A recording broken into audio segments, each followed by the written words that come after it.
Graça, paz e misericórdia da parte de nosso Senhor Jesus Cristo. Bem-vindo a você que nos acompanha para mais uma Escola Bíblica Dominical. Esse que vos fala é o pastor Antônio Dias, somos aqui de Americana e já convido a você, se ainda não for, inscreva no canal, comente e compartilhe. Nós estaremos comentando a lição de número 3, a encarnação do Verbo, neste trimestre onde estamos tendo aqui um aprendizado acerca da cristologia e também da apologética. Em tese, nós temos aqui um mini curso de teologia sistemática. E nesta lição de hoje está focada em 3 pontos, em 3 perícopes distintas, que está na 1 de João, capítulo 1, versículos de 1 a 3, capítulo 4, versículos de 1 a 3, e também na 2 de João, versículo 7. E eu quero ler alguns textos, pensar alguns detalhes. Por exemplo, a última parte do versículo 1 da primeira perícope vai dizer assim: e as nossas mãos tocaram a palavra da vida. Também na segunda perícope, no versículo 1, na última parte, vai dizer assim: já muitos falsos profetas se têm levantado no mundo. E diz mais: e todo espírito que não confessa que Jesus Cristo veio em carne não é de Deus. Este tal é o enganador e o anticristo. Ou seja, eu fiz essas leituras pinçadas para mostrar aqui que o nosso Senhor Jesus Cristo, verdadeiramente, ele veio em carne. E todo aquele que nega esta verdade bíblica, o apóstolo João vai dizer que o tal não é de Deus, mas é o anticristo, assim taxado nominalmente como falso profeta. Mas, para entrarmos aqui na discussão, no comentário da lição, nós queremos trazer alguns pontos que vai tratar acerca do nome do nosso Senhor e Salvador Jesus Cristo, os nomes utilizados na palavra de Deus. A Bíblia foi escrita no Antigo Testamento em hebraico e agora no Novo Testamento em grego. E assim os nomes eles variam de acordo com o tempo ou mesmo com a escrita, o idioma onde foi escrito. Por exemplo, no hebraico nós temos o nome Yehoshua ou Yoshua, que está em Josué capítulo 1 e versículo 1 e também Zacarias capítulo 3 versículo 1. E esses nomes apontam tanto para Oséias quanto para Josué, que aponta que quer dizer salvação.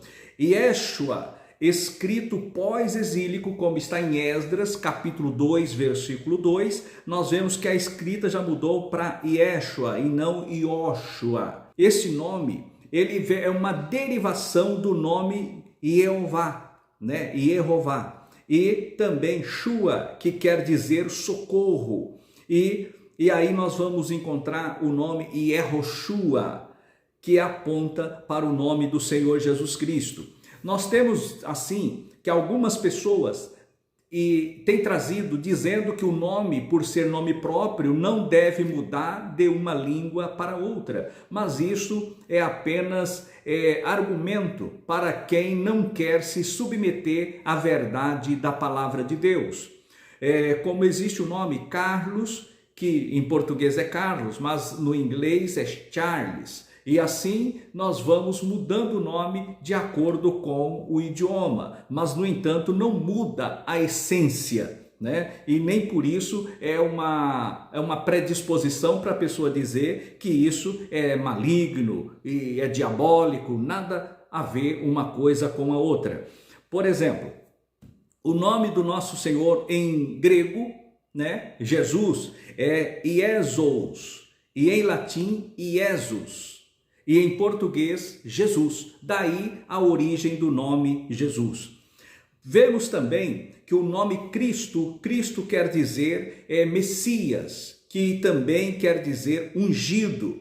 Aí nós vamos para o hebraico, Yeshua HaMashiach, ou ainda Yeshua Mashiach, que é o mesmo, Jesus Cristo, o ungido.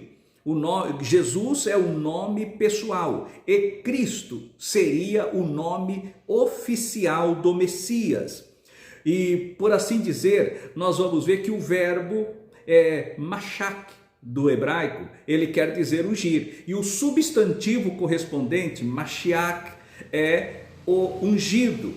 Assim nós temos que no Antigo Testamento usava-se estas expressões para fazer uma referência a alguém que era ungido do Senhor. Sempre quando ia fazer uma referência ao Messias, né, vinha esta expressão, Mashiach, ou ainda Hamashiach, né? Vemos ainda que no Antigo Testamento, olha só, quem eram as pessoas que eram ungidas no Antigo Testamento? Nós temos lá reis, nós temos sacerdotes que eram ungidos, né? Tanto reis quanto sacerdotes eram ungidos para exercer o seu ministério. E tivemos, pelo menos registrado na Bíblia, um único profeta que recebeu a unção para ser profeta. E isso nós vamos encontrar no livro de 1 Reis, capítulo 19 e o versículo 16, quando Deus ele fala para Elias, quando ele diz que já não aguentava mais, que já havia acabado o seu ministério, aí Deus vai dizer para ele que muito longa era a sua caminhada, e Deus fala para ele para que ungisse Azael, rei da Síria, para que ungisse Jeú como rei de Israel, e que ungisse a Eliseu, profeta, em seu lugar. Então Eliseu foi ungido profeta no lugar de Elias, pelo próprio Elias. E assim nós encontramos, já que sacerdote, rei e profeta recebia a unção, e nós vamos entender que esses três ministérios reais na vida de Cristo, a unção de rei, a unção de profeta e a unção de sacerdote. Aí nós vamos ver que esse debate acerca da unção de Cristo, ela veio desde os primórdios da igreja, onde se questionou se as duas naturezas de Cristo, a natureza humana e também a sua natureza divina.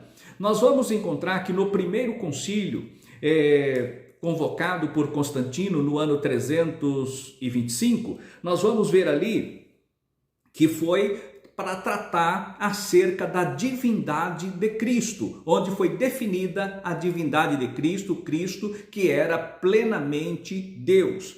E após isso, no século V, no concílio de Calcedônia, que foi realizado entre 8 de outubro até o dia 1º de novembro do ano 451, concílio da Calcedônia, ali o Senhor foi reconhecido também a sua plenitude da sua humanidade.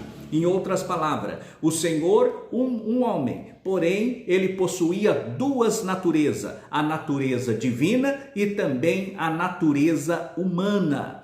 E neste concílio da Calcedônia foi fundamental para que esta doutrina fosse firmada no seio da igreja, a natureza humana e a natureza divina de nosso Senhor e Salvador Jesus Cristo.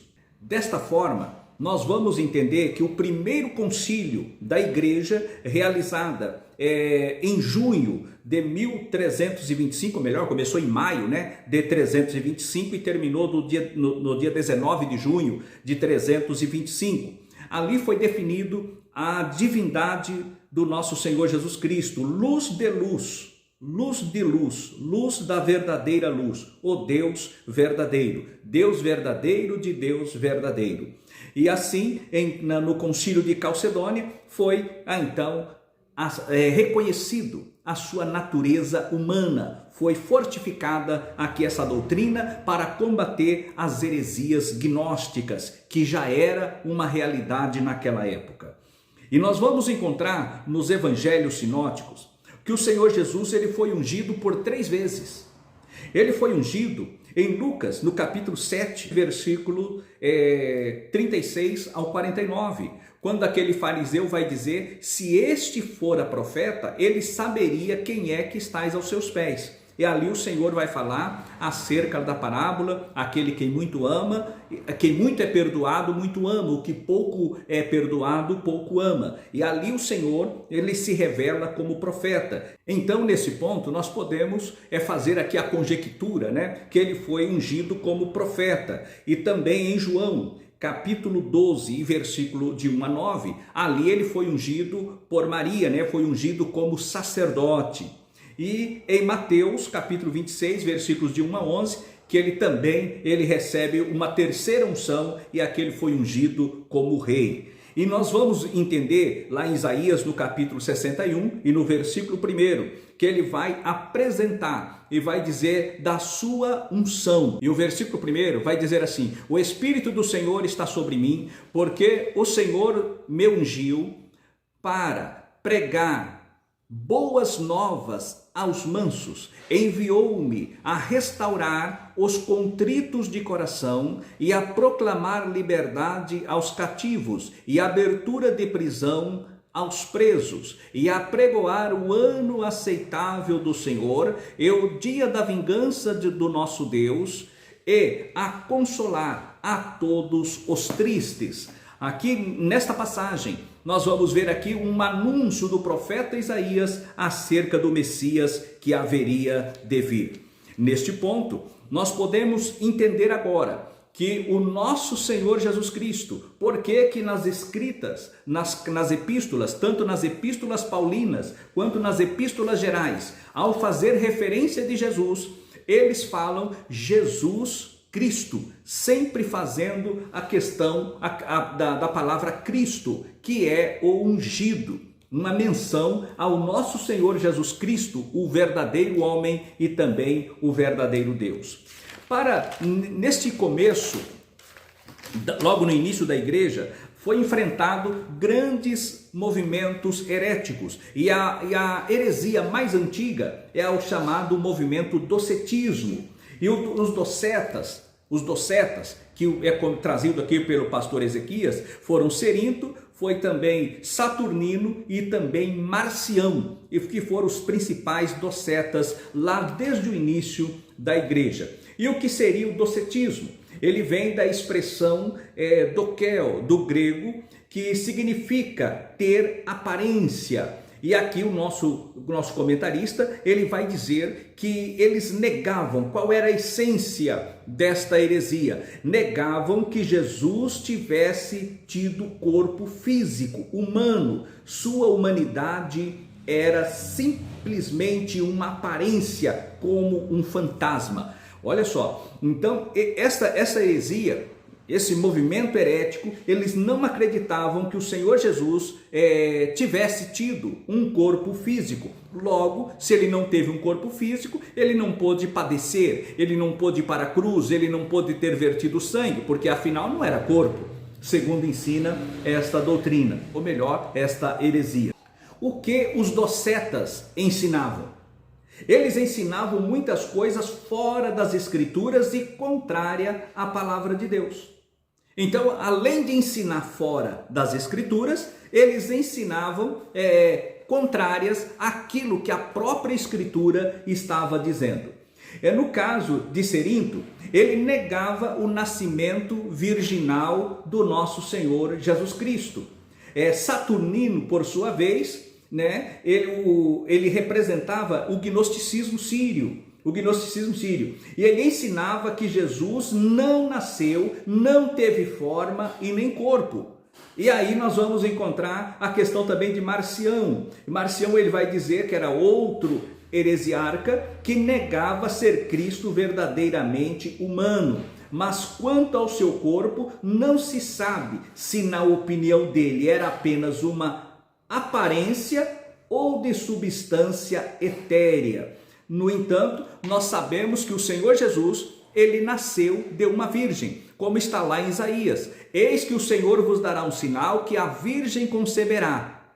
A virgem conceberá. A Bíblia também vai dizer, vai apontar o local do nascimento, que foi em Belém de Judá. A Bíblia falou do local, falou da virgem, falou do local do nascimento. E qual foi a época? A Bíblia vai trazer lá nas cartas paulinas que na plenitude dos tempos veio Jesus nascido de mulher. Em João, no Evangelho de João, que ele vai trazer o ensinamento sobre a deidade de Cristo, diferente dos sinóticos, ele vai trazer aqui sobre a deidade de Cristo. No princípio era o Verbo estava com Deus e o Verbo era Deus. Todas as coisas foram feitas por ele e sem ele nada do que foi feito se fez. Então, está mostrando aqui a deidade do nosso Senhor Jesus Cristo. O Verbo se fez carne. Aí as pessoas, dentro dessas questões heréticas, nós vamos encontrar ainda o que ensina a igreja romana, quando vai falar sobre aquela oração que eles têm, a chamada Ave Maria. Então, quando fala-se Ave Maria, é uma saudação, até aí não há nada demais, Ave Maria. Aí vai dizer cheia de graça. Ela não era cheia de graça, porque ela recebeu de Deus graça. Ela recebeu de Deus graça, mas ela não tinha graça em si mesma, né? E ela cheia de graça. O Senhor é convosco. Deus era com ela. Ela é bendita? Sim. Foi abençoada? Santa? Sim. Ela foi uma mulher santa de Deus. E ela concebeu no seu ventre o Salvador do mundo. O Salvador do mundo. Agora, quando eles vão dizer, mas se Jesus era Deus, então ela pode ser chamada de mãe de Deus. Muitos teólogos, inclusive protestantes, cristãos, eles têm defendido que Maria era verdadeiramente mãe de Deus. Mas aí nós chegamos num ponto que temos que explicar esse detalhe. Bem ensinado pelo pastor Elias Soares. Ele traz esta explicação. Como pode o eterno ser filho do temporal? Impossível. Porque a vida de Maria foi concedida por Deus. Se foi concedida por Deus, jamais ela pode ser chamada mãe de Deus. Na verdade, é que o Espírito, Deus Pai, Deus Filho e Deus Espírito Santo, a Trindade, como aprenderemos na próxima lição. O Deus Filho, ele tomou a forma humana, como está em Filipenses. Ele tomou a forma humana. E esta forma humana, ele foi no ventre de Maria. Aí nós temos aquela máxima para explicar esse detalhe. O ventre de Maria foi a forma que Deus utilizou da raça do gênero humano para que ele pudesse tomar a forma humana.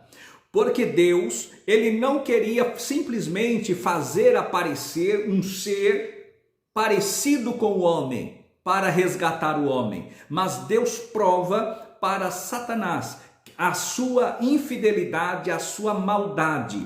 E ele coloca agora uma pessoa, a pessoa do filho dele, encarnada num corpo igual ao nosso corpo, um corpo humano. Como a Bíblia vai dizer, em semelhança, Paulo escreve aos Romanos, no capítulo 8, semelhante à carne do pecado, para que na carne condenasse o pecado na carne. Então, a nossa carne está contaminada pelo pecado. Jesus foi gerado neste corpo contaminado pelo pecado, porém sem pecado. E ele cresce e desenvolve, assim como Adão foi criado sem pecado. O Cristo foi gerado sem pecado, para que agora a primeira geração, a geração adâmica que estava caída, do Senhor agora gera no ventre de uma mulher, como ele prometeu em Gênesis 3:15, para que do ventre desta mulher fosse gerado o Filho do Altíssimo. Ele tomasse o corpo humano para que agora o segundo Adão, a segunda geração, é que o Senhor vai dizer, o que é nascido da carne é carne, mas o que é nascido do Espírito é Espírito. O novo nascimento,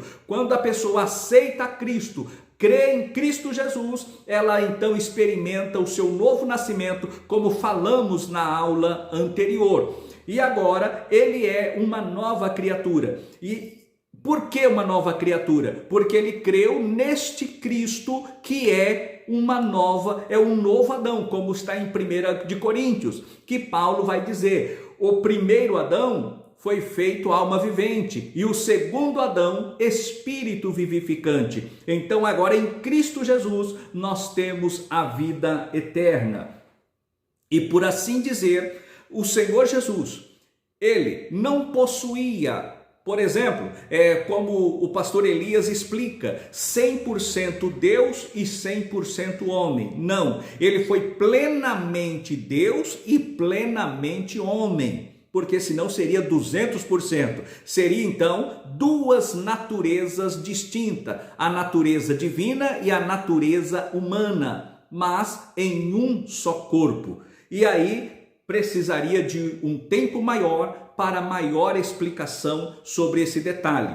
Porém, mas aqui já deu para nós entendermos que essas heresias, que é uma das mais antigas, e hoje elas estão vindo com roupagem nova. Jesus, mesmo sendo Deus, tornou-se homem e desenvolveu-se física, intelectual e espiritualmente. No tópico 2 da nossa lição, nós vamos ver a afirmação apostólica da corporeidade de Cristo.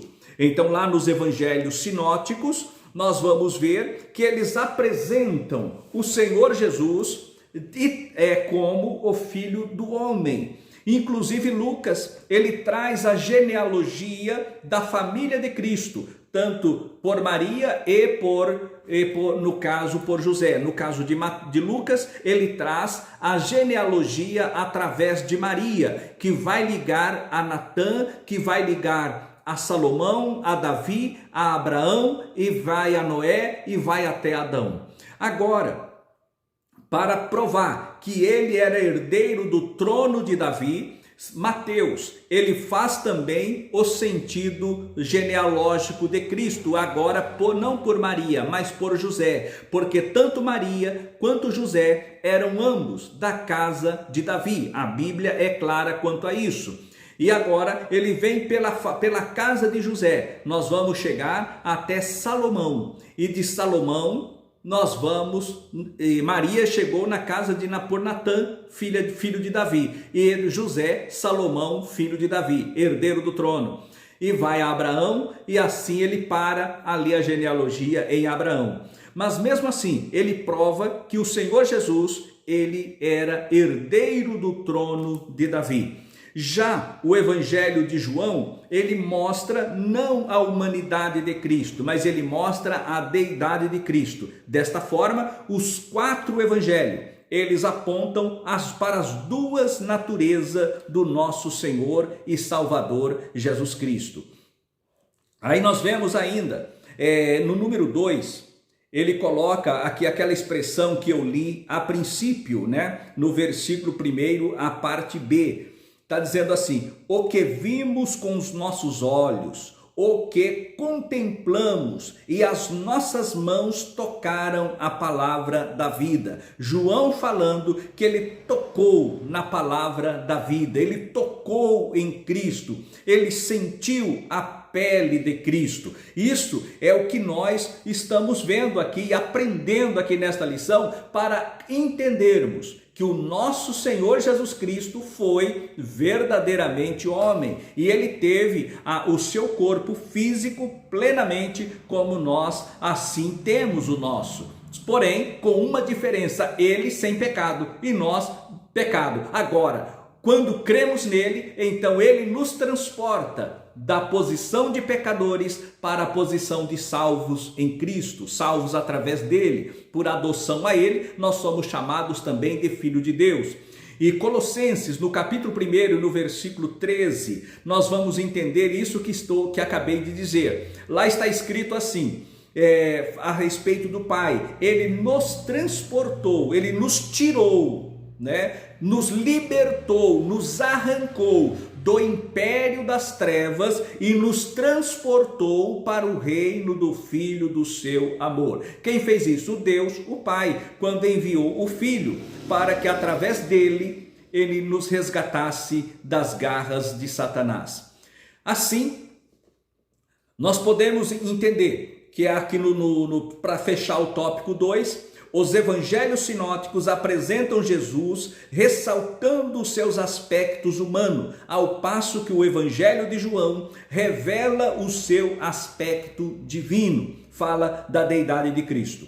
E para concluir a nossa lição, no tópico 3, nós vamos entender agora, número 1, quanto ao nascimento virginal de Cristo.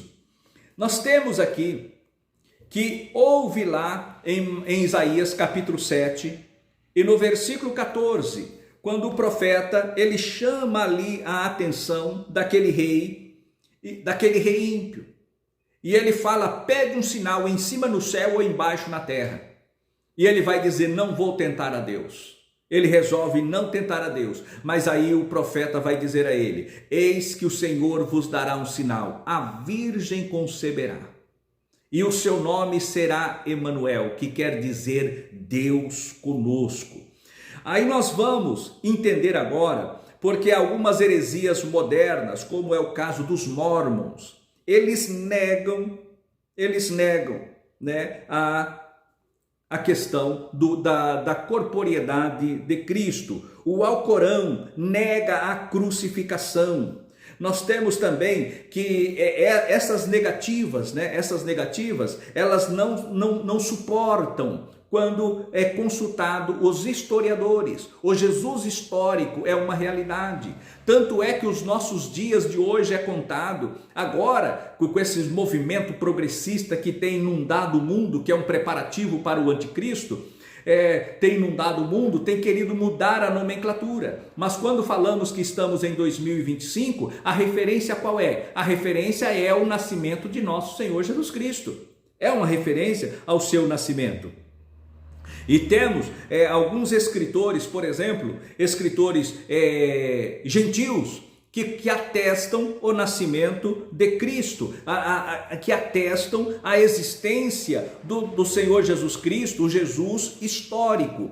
E também escritor judeu, como é o caso de Flávio Joséfo. Flávio Joséfo, escritor judeu, que viveu nos anos 37 até o ano 100 no primeiro século. Ele atestam os fatos históricos que testificam a existência e confirmam a existência do nosso Senhor Jesus Cristo. Também nós temos um historiador romano, Tácito, que viveu no ano 55 até o ano 117. Ele atestam através de dados históricos, ele confirma a existência do nosso Senhor Jesus Cristo. Então, nosso Senhor Jesus não é o seu nascimento, a sua vida e a sua obra remidora na cruz do Calvário, é uma realidade inconteste pela história da humanidade, inconteste pela Bíblia Sagrada, nos evangelhos que relataram essa história, através das epístolas